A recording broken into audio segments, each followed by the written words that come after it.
Olá pessoal, tudo bem com vocês? Espero que vocês estejam bem. A gente está, na verdade eu estou um pouco desaparecido, acho que nas primeiras aulas eu comecei a gravar por via, nem me lembro qual era a via, faz tanto tempo, eu acho que era pelo PowerPoint. Aí depois que eu estive gravando PowerPoint e eu mandei algumas leituras para vocês, complementar, e agora nesse último semestre tive umas complicações de saúde. Tive umas pedras bem assim,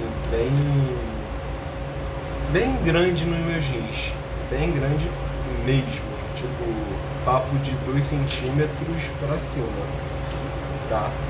E eu tive várias crises renais, fiquei bem mal, não tive Covid nem nada, só tive uma suspeita, mas não foi Covid. Mas o meu maior problema atualmente está sendo os rins, então eu fiquei meio que bem ruinzinho para gravar as aulas como estava gravando, né? Que era com os slides. Então hoje vai ser um pouquinho diferente. Ao invés de eu gravar slide, montar um slide e mandar para vocês, vai ser um bate-papo, ok? O que é a minha proposta então? A minha proposta é que na realidade o mundo já acabou. Essa é a realidade. E a gente precisa terminar a nossa matéria. Então, isso daqui que tá rolando aqui agora entre a gente é uma conversa, ok? E essa conversa vai ser o quê? Eu vou passar algumas informações adicionais para vocês, vou me guiar um pouco no livro que está aqui, o meu computador está aqui na frente. Então, eu vou estar vendo algumas coisas e passando para vocês, explicando. Então, o que ficou faltando pra gente, né? Ficou faltando o tema 8, que eu vou estar encerrando agora. Ou seja, nesse vídeo que você está assistindo agora é o final, ok? Então você vai assistir isso daqui e depois, quando acabar, eu peço para que vocês vá até o livro de vocês e façam a leitura complementar. Ou seja, tudo que eu estou dizendo para vocês é um bônus, ok? Vai ter outras informações que eu já disse, porém o livro vai lá e sintetizar mais as coisas, tá? E até mesmo um livro utiliza muito termo, técnico e tudo mais, isso vai acabar confundindo na cabeça de vocês. O importante é entender, tá?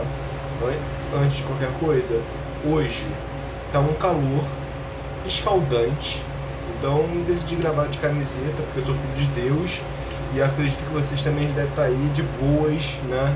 Deitado, sentado, assistindo esse vídeo de alguma outra maneira, tá?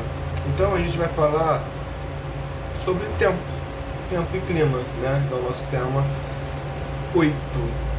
E quando a gente fala de tempo e clima, a gente sempre lembra da menina do tempo, né? No Fantástico, no jornal falando: Evaristo, hoje o tempo está seco, hoje o tempo está bem quente, também há uma frente fria vindo para o Brasil, está formando um ciclone extratropical, enfim, uma infinidade de fenômenos, né, meteorológicos. Então, a ciência que estuda isso é a meteorologia. Ou seja, ela tende a compreender o que? Os fenômenos naturais, que são eles: a formação de chuva, vento, temperatura, pressão atmosférica, então várias outras paradas também. Isso foi, vamos dizer assim, são os principais. Então é um estudo que compreende tenta compreender a atmosfera, lembrando que a meteorologia não é uma ciência totalmente exata, tipo assim, hoje vai chover. Assim, tem um cálculo, isso compreende mais para física, tá?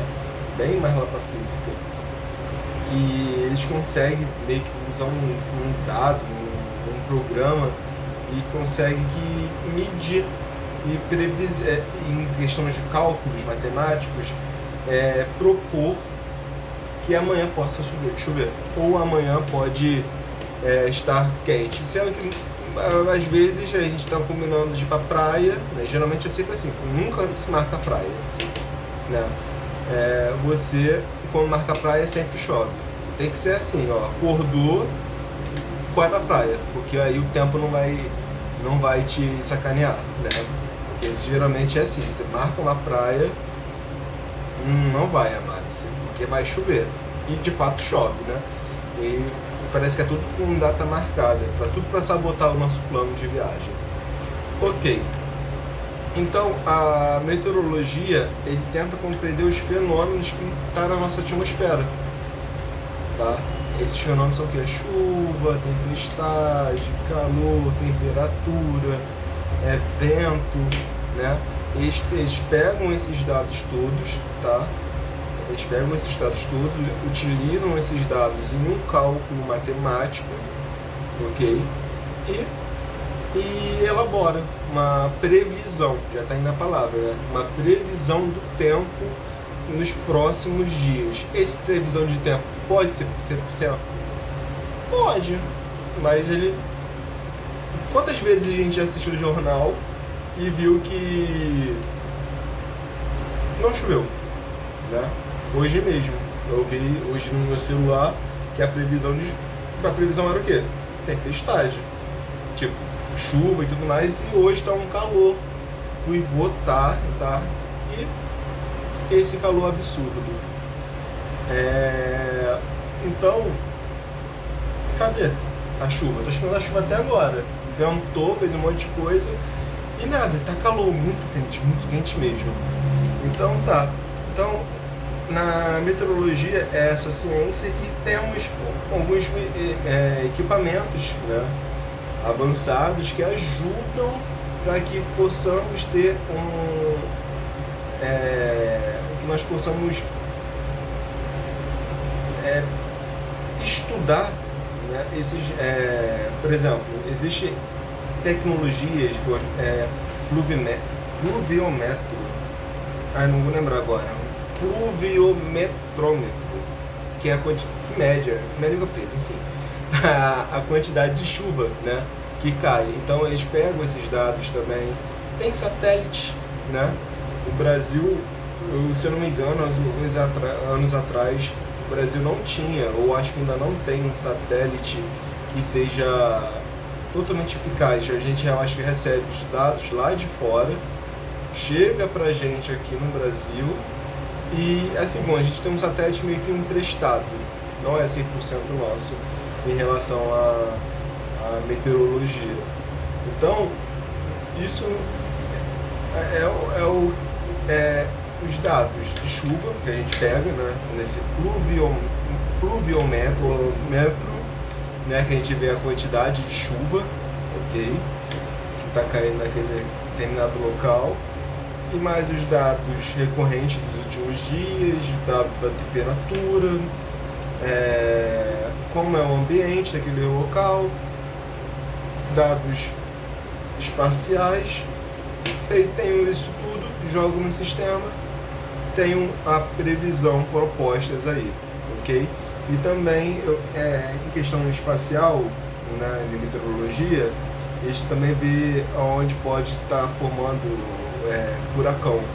Então isso nos auxilia bastante, no caso nos auxilia os meteorologistas bastante, em prevenir e alertar a população onde vive, né, em áreas de risco, de formação de tornado, para se precaver, né? Esse que é o fundamental. Então, daqui em diante a gente vai falar sobre o tempo e meteorologia no modo geral. Agora a gente vai desmembrar um pouco, tá? Existe, quando a gente fala de tempo e clima. E quando a gente fala de tempo, a gente está falando de, por exemplo, em um dia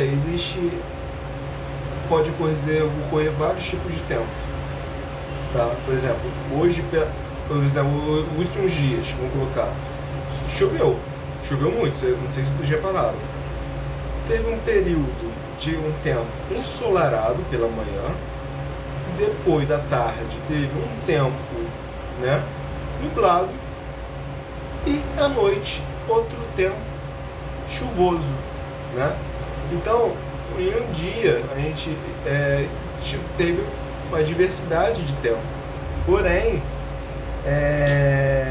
já o clima, a gente remete já a uma determinada região. Por exemplo, no Sudeste, tá? Aqui, na região do Rio de Janeiro, é uma região rica em Mata Atlântica, certo? Tem o Tinguá aqui, é uma reserva de Mata Atlântica, e geralmente o clima desses ambientes, né, é úmido. A região no Sudeste é úmida, devido à quantidade de vegetação, que não é muita, né? É quase nada, mas, né, tem umas áreas preservadas, mas também a gente vive em uma zona litorânea, né? Mesmo a gente está aqui em Nova Iguaçu, a gente está logo na esquina, está ali, né? A formação de... Perdão, formação de nada. A praia ali, né? Ipanema, Copacabana, enfim, região dos lagos. Então, a costa do Rio toda é banhada em mar. Então, isso também, vem a corrente marítima, né, favorecer essa umidade que a gente tem no nosso ar. Então, isso dá uma característica típica do clima do estado do Rio de Janeiro, né? Então, é um estado onde tem o quê? É muito quente, tem períodos de chuva, né? E não parece, mas é bem úmido, tá? Agora, se a gente for para o Cerrado, que é a região do centro-oeste do país, lá é o que?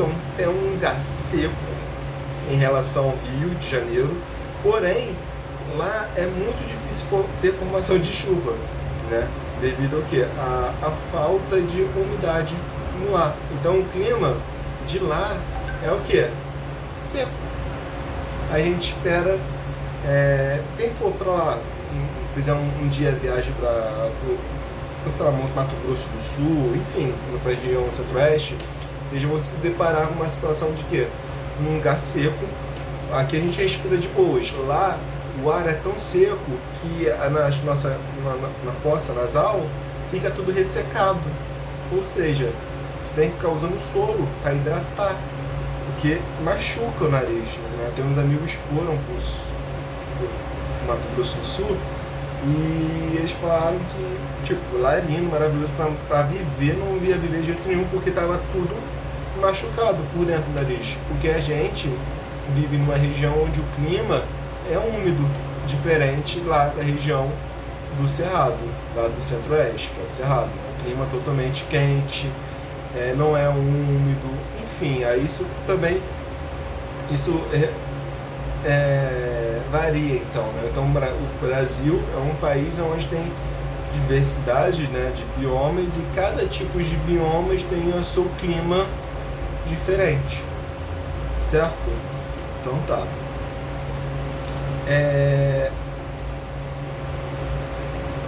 Deixa eu ver mais uma informaçãozinha. Então, a gente também mede a umidade do ar. Essa umidade do ar, a gente vê a quantidade de água, digo, em questão moleculares, assim, né, está disperso na nossa atmosfera.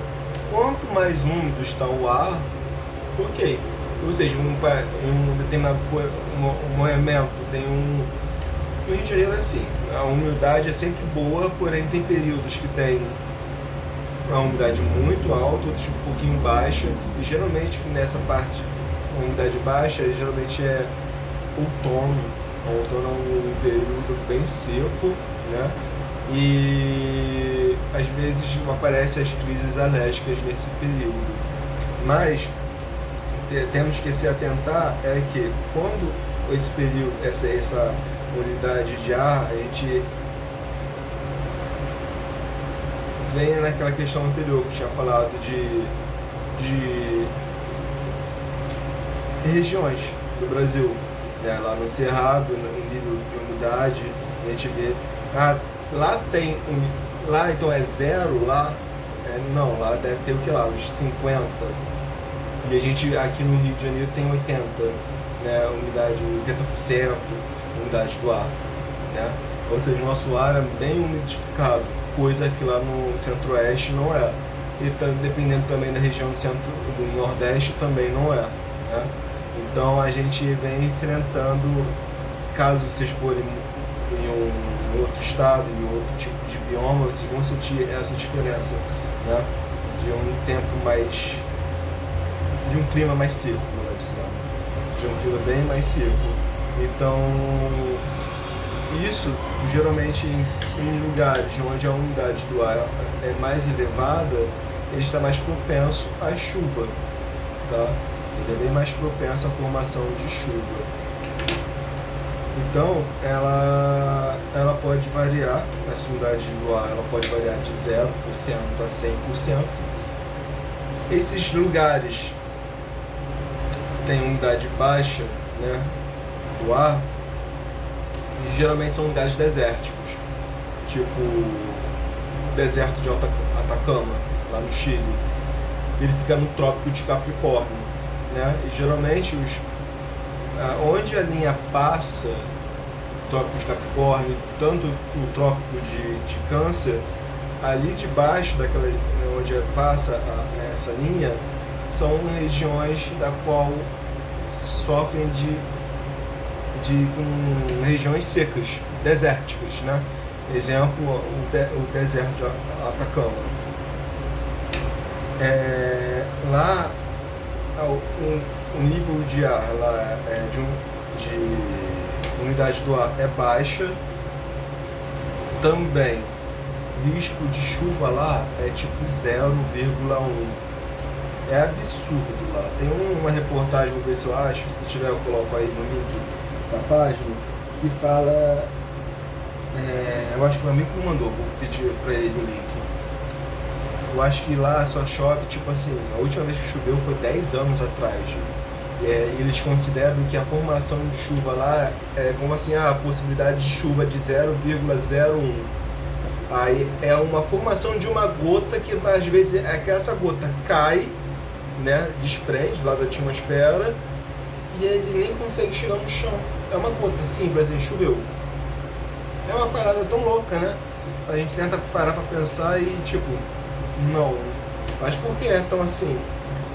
A gente, o mundo, né? O planeta Terra tem a gente dividido em 2 hemisférios, norte e sul. Linha do Equador, certo? Quando está onde a linha do Equador passa, é um lugar geralmente quente e sempre chove. Sempre chove. E o que acontece? Essa chuva que é formada ali debaixo da linha do Equador, essa umidade, ela pode descer para a região, né, do hemisfério sul, ou ele pode subir para a região do hemisfério norte. Só que essa massa de ar que é feita, né, dessa umidade que vem lá, por exemplo, Amazonas, né, o estado do Amazonas, ele é muito úmido. Por quê? Simples. Pela vegetação, tem a Amazônia lá, então a umidade do ar lá, o que é? É super úmido. Então essa massa de água que é dispersada para a nossa atmosfera forma um rio. Só que é um rio que a gente não consegue ver, tá? A gente fala que é um rio voador, ok? Então, eu acho que no livro de vocês está outro nome, tá? Outro nome. Tá, rio voador, certo, isso mesmo. Eu achava que tinha diferente dessa de outra escola, enfim. São rios voadores. Eles ficam passando da Amazônia e vai passando de estado para estado. E nesse caminhado dessa massa de ar, né, úmido, chegando, vai fazendo formações de nuvem. Lembrando que a nuvem é a formação de partículas de água dispersas na atmosfera, ok? E quando chega lá em cima da atmosfera, ele meio que condensa, ou ele meio que vira uma forma de vapor e dá aquele aspecto de esbranquiçado que a gente vê. Mas aquilo tudo esbranquiçado é água, tá? Então é a formação da água condensada ali no céu. Então é a formação de nuvem, e as nuvens têm diversas formas. No livro, quando vocês fizerem a leitura complementar, vocês vão ver essas formas dessas nuvens, né? mas não se prende tanto a essa informação, só por questão de curiosidade.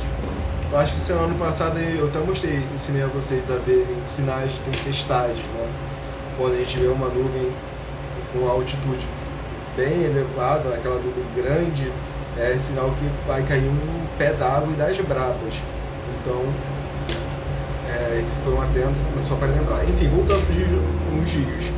Esses rios vai vir para a região, né? Vai passar para o centro-oeste, vai para chegar aí no sudeste, até chegar aqui no Rio de Janeiro. Então, agora vamos imaginar, a gente está a não sei quantos quilômetros da Amazônia, da linha do Equador, onde tem uma formação grande de volume de água. Ele vem, esse rio vai perdendo sua capacidade de força, né? Porque esse volume vai diminuindo, né? De lá de cima até lá embaixo. E quando eu falo do norte até o sul do país, porque ele vai além, ele vai até a Argentina, ele vai até o máximo que ele consegue chegar, esse corredor, esse rio voador. Ou seja, o limite dele é o Trópico de Capricórnio e tanto o Trópico de Câncer. E quando esse rio chega, e se chegar no Trópico de Capricórnio, é quase nada. Ou seja, o volume de água que era produzido lá na Amazônia, eles deveriam seguir um rumo até a região de Capricórnio. Só que muitas das vezes nunca chega essa água, né? E quando chega naquela porcentagem que eu te falei, né, em uns minutos atrás, que é 0,0 alguma coisa, caiu uma gota e, meu Deus, choveu. E a gente nem vê essa chuva, né? Esse caimento dessa água aí, enfim. Então, a gente, nessa brincadeira desse corredor, os meteorologistas, eles pegam o quê? Digamos que eles pegam, deixa eu ver se tem alguma coisa aqui, enfim, eles pegam um vidro, ok?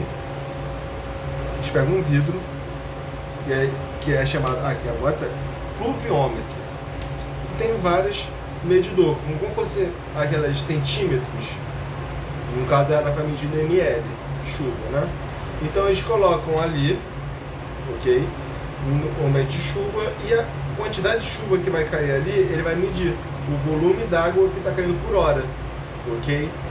Então, são vários tipos desses pluviômetros que espalhados pelo país, né, que auxiliam o meteorologista a calcular e ver quantos de volume d'água está caindo naquele lugar. Ou seja, quando a gente vê o jornal e vê, no sudeste caiu uma quantidade X de água. Caiu, era previsto cair essa quantidade em um mês. É devido ao quê?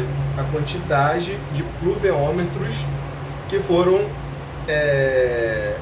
completamente preenchidos. Eles pegam esses dados, levam para o laboratório e tudo mais, e libera o boletim, né, informando das condições climáticas, tá?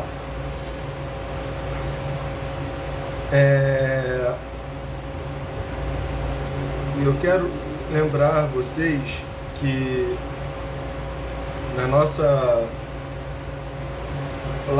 na nossa Amazônia é uma região muito úmida, né? E eu falei que lá forma aqueles rios voadores que chegam até a porção final, onde seria o Trópico de Capricórnio, vamos colocar assim, né? Só que de lá para cá existem várias situações, né? Pode acontecer vários tipos de fenômenos. Por exemplo, pode ter uma barreira, uma montanha, sei lá, e barreirar aquela massa de ar de chuva vir para nossa região. Por exemplo, essa massa de ar essa é uma massa de ar quente que barrera e não deixa esse volume de água chegar, ou seja, tem uma massa de ar quente que barrera ali. Ou pode ser também, tem uma nuvem vindo, né, baixa, só que tem uma montanha muito alta, E a nuvem faz o quê? Essa chuva, ela vem e bate. E ela não consegue ultrapassar. Ou seja, essa nuvem tenta passar por aqui por cima, pelo ápice do morro, só que ela perde a sua força, porque aqui já choveu o que tinha que chover. E aqui já vem o ar seco, né? Totalmente seco, o ar sem chuva. Ou seja, um lado do morro estava totalmente úmido e contrapartida o outro está totalmente seco devido ao que? Uma barreira física que está ali, tá? Ele pode ser uma barreira física ou uma barreira de questão de meteorológica, né? E o que acontece muito no verão. Isso é muito típico aqui na região sudeste, é uma massa de ar quente parar, estacionar aqui no Rio de Janeiro especificamente, e vem o verão. Verão. As partículas de ar que está dispersa no ar, eles já adotam a temperatura, as moléculas ficam quentes de água, então a umidade do ar, tudo não conspira nada a favor da gente, muito pelo contrário, esquenta demais, a gente passa mal e a conta de luz vem lá para casa do caramba, né? Então, a incidência da temperatura da Terra, né, eu quero lembrar mais uma vez, a gente vive num lugar ótimo, a gente vive em um lugar onde não é frio e nem muito quente. Quando eu falo assim, a gente tá quente pra caramba, mas também não é uma coisa insuportável, a gente tem dias insuportáveis, porém a gente tem dias super agradáveis. Por exemplo, tem gente que mora lá no sul e sente frio de 0 graus, e é uma coisa desagradável. A gente fala assim, nossa, é o meu sonho, isso, aquilo, outro tal. Mas o frio é um clima tão desagradável, tanto como o verão, tá? A pessoa que está passando frio lá na Sibéria, ela está querendo um lugar quentinho.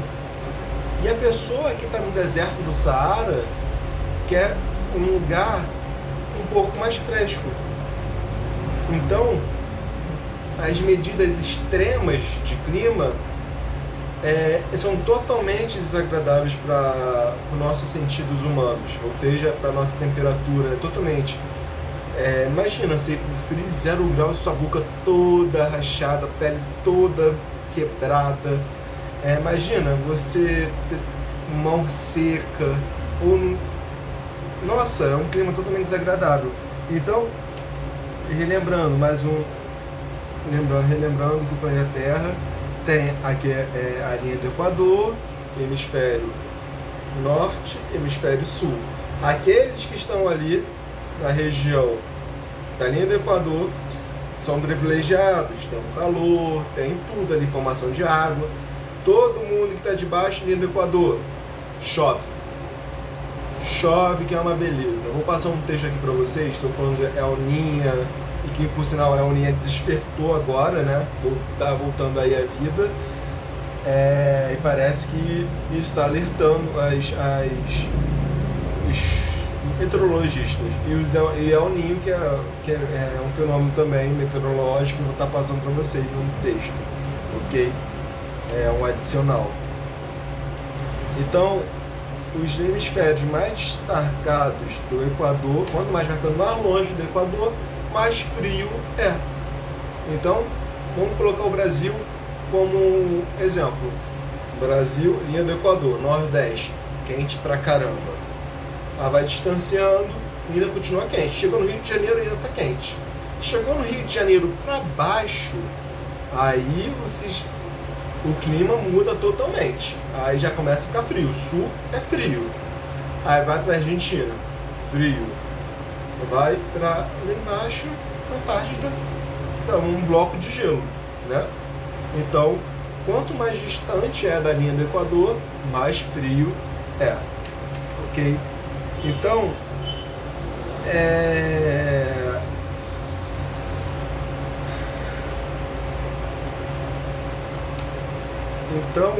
deixa eu ver aqui.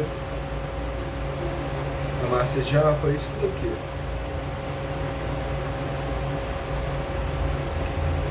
Tô vendo se posso deixar algo passar. Então, o círculo do ar atmosférico. Então, o vento, só uma curiosidade, o vento mas o que é o vento? Eles liberam oxigênio, enfim. O vento é a movimentação do ar da atmosfera. Ou seja, a gente está em movimento, a gente não está sentindo. Mas o mundo está fazendo o quê? Está girando. Nesse deslocar, está fazendo o quê aqui no nosso ar? Está fazendo com que o nosso ar desloque. Ok? E existe uma circulação também no ar da nossa atmosfera. E é um tanto quanto complexo isso, porque eu quero que vocês vejam na página 262 a figura, né? Isso aqui a gente vê mesmo. A gente vê que tem ventos da região sudeste, né?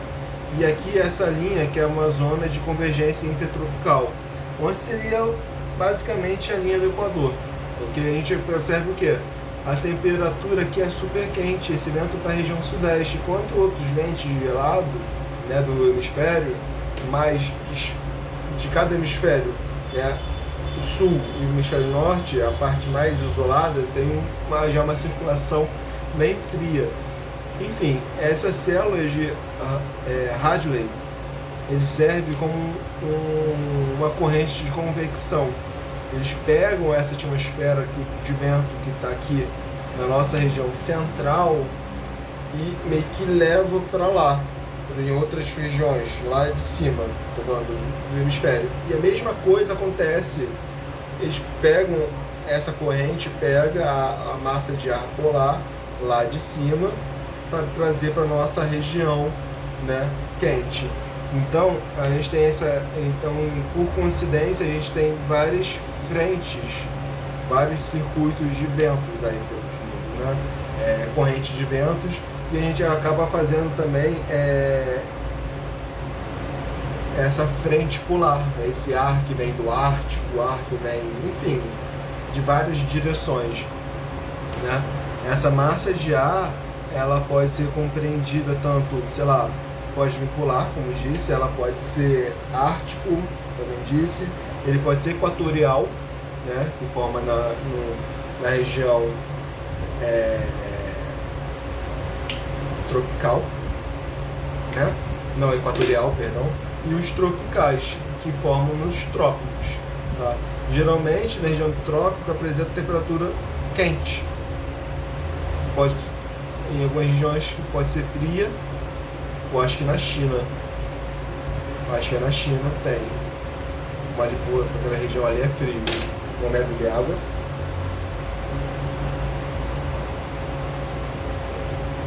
Gente, desculpa. Tá virando literalmente uma aula presencial minha, né? Matando velhos tempos, tá mega legal. Enfim.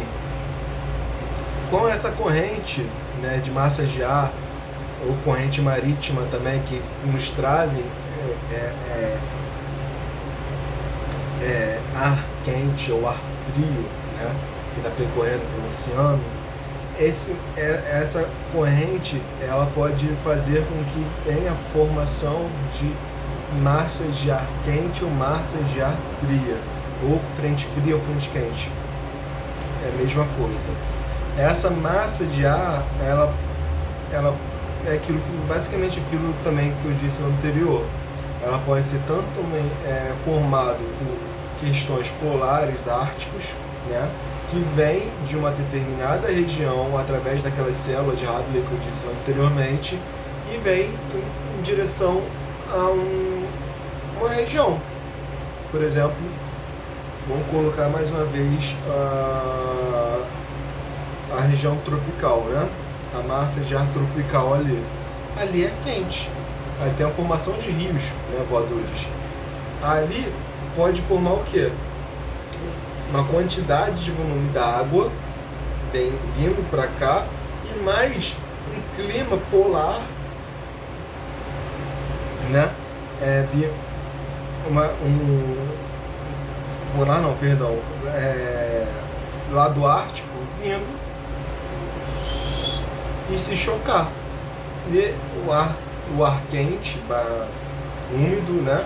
Mais o ar frio, o que pode acontecer? Pode vir uma formação de chuvas, ok? É aquela formação de chuva. Então, o tempo, vou ler aqui para vocês.